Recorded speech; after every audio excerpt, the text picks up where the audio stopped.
కొత్త సంవత్సరం వేడుకల వేళ దేశవ్యాప్తంగా డెలివరీ ఏజెంట్లు సమ్మెబాట పట్టడం వినియోగదారులకు, కంపెనీలకు పెద్ద షాక్ ఇచ్చింది. బుధవారం ఉదయం నుంచే ఢిల్లీ, ముంబై, బెంగళూరు, హైదరాబాద్ వంటి ప్రధాన నగరాల్లో జొమాటో, స్విగ్గీ, బ్లింకిట్, అమెజాన్ వంటి సంస్థల డెలివరీ సేవలు నిలిచిపోయాయి.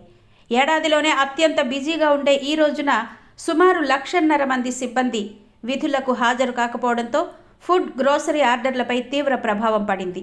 తక్కువ వేతనాలు, పని గంటల ఒత్తిడి, ఉద్యోగ భద్రత లేకపోవడాన్ని నిరసిస్తూ గిగ్ వర్కర్ల యూనియన్లు ఈ సమ్మెకు పిలుపునిచ్చాయి.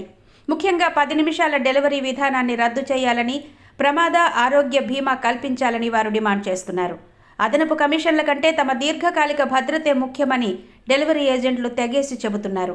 ఈ సమ్మె కారణంగా అటు కస్టమర్ల ఇయర్ ఎండ్ ప్లాన్లు తలకిందులవడమే కాకుండా రెస్టారెంట్లు, చిన్న వ్యాపారుల ఆదాయానికి భారీ గండి పడుతోంది.